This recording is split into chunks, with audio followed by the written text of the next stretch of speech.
Studies is the newly created department in the year 2022 with the vision to provide outstanding tourism professionals with dynamic management and leadership. National level event, the first national seminar was organized in collaboration with Paryatan Bharat on the occasion of World Tourism Day 2023, and here we are hosting the Council, Professor Sushant Kumar Barai sir, for his continuous support, guidance and his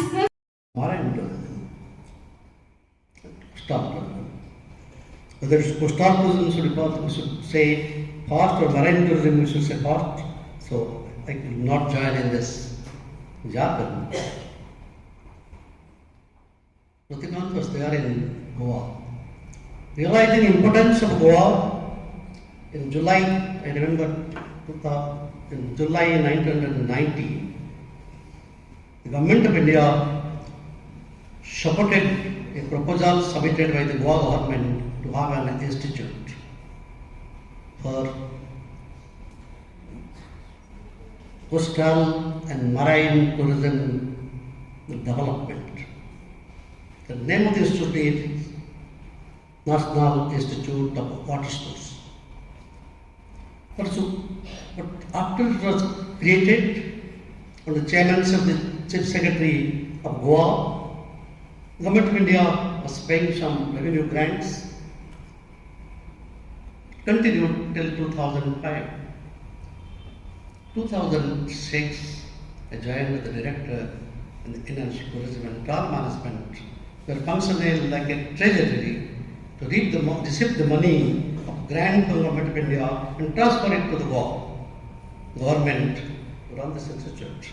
In the past Board of Governors meeting, on 4th November, I remember 2006, we decided to have regional centers along with the main center of IIT Telangana.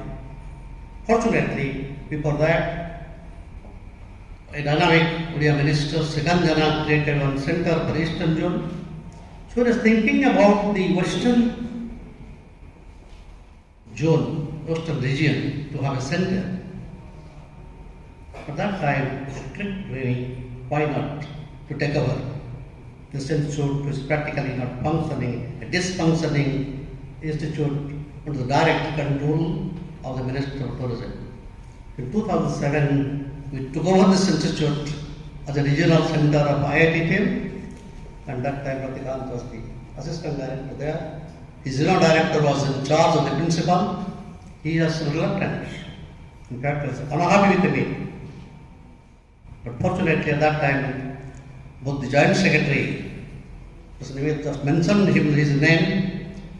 The satisfaction emanates from to see your students. I've taught Ritu almost 15 years back, roughly. So, seeing them, shoulder responsibilities like organizing this event and making progress in their academic careers is very, very satisfying. The paradox is that they've gotten me as a speaker to lead the discussion on coastal and marine tourism. And what Iqbal probably missed to tell the audience is that I am one person who comes from the state of Rajasthan. So no water, no coast.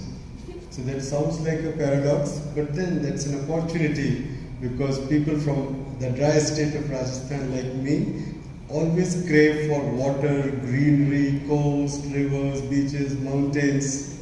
And so we are the best place tourist to talk about coastal and marine tourism.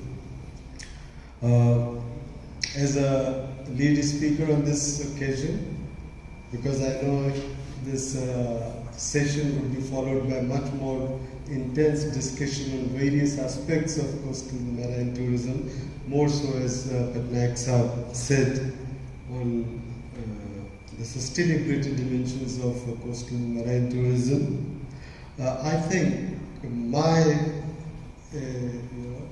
deliberations here should leave you with more questions than answers, so that we ask more questions. If we ask more questions, we'll have more answers, more food for thought, which is the way academics move. So what I plan to do is set up the premise and then probably give you, that is the audience, some ideas about what we as a collective called India, collective called Indian Tourism, intends to do, propose to do, and maybe probably what we should be doing. To set the ball rolling, I start with something which most of us have realized and most of us agree, and that is that post the COVID, it's a different world.